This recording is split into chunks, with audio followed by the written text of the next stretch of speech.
اقتدار، سرمایہ اور فوجی ڈکٹیٹر تینوں کی نفسیات ایک ہے، اور تینوں کی نفسیات جمہوریت کی نفی ہے۔ تینوں کی نفسیات جمہوریت کی نفی پر قائم ہے۔ جاگیردار اس کا براٹ اپ ایسے ماحول میں ہوا ہے، اس کی نفسیات نے نشو و نما ایسے ماحول میں پائی ہے کہ اس نے جس بیٹی کو پسند کیا اس کو اٹھا لیا۔ اسے قوم کی بیٹی کی عزت، اپنی بیٹی کی عزت دکھائی نہیں دیتی۔ جس نے سر اٹھایا اسی کی چوری کروا دی، اسی کو اغوا کروا دیا، قتل کروا دیا۔ وہ جاگیردار جس کی نفسیات اس ماحول میں بنی ہے، جب وہ پورے ملک کا اقتدار لیتا ہے تو وہ پورے ملک کو اپنی جاگیر کے طور پہ چلانا چاہتا ہے۔ سرمایہ دار اس کی نفسیات یہ ہے، وہ پورے ملک کو اپنی انڈسٹری کے طور پر اور فاؤنڈری کے طور پہ چلانا چاہتا ہے، پورے ملک کو انڈسٹری بنانا چاہتا ہے۔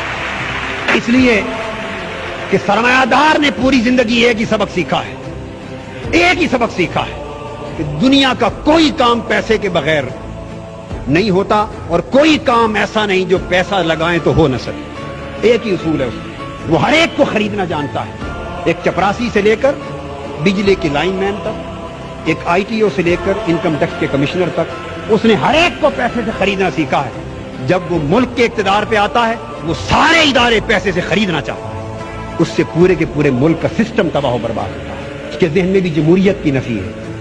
اور فوجی ڈکٹیٹر اس نے بھی زندگی بھر ایک ہی بات سیکھی ہے کہ جو حکم دوں آگے نو کی کسی کو جرأت نہ ہو۔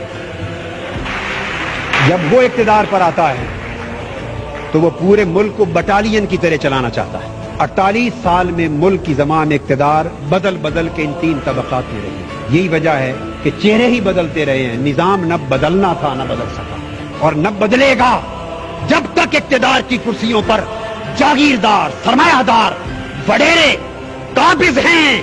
اس وقت تک اس ملک کی تقدیر، اس ملک کا نظام، اس ملک کے غریب کا مقدر کبھی بدل نہیں سکتا۔ اگر غریب کو اپنا مقدر بدلنا ہے تو اقتدار ان سے چھیننا ہوگا، ان ایوانوں سے ان کو نکالنا ہوگا۔ انقلاب نعروں سے بھی نہیں آئے گا، انقلاب خون مانگتا ہے، خون مانگتا ہے، انقلاب قربانیاں مانگتا ہے۔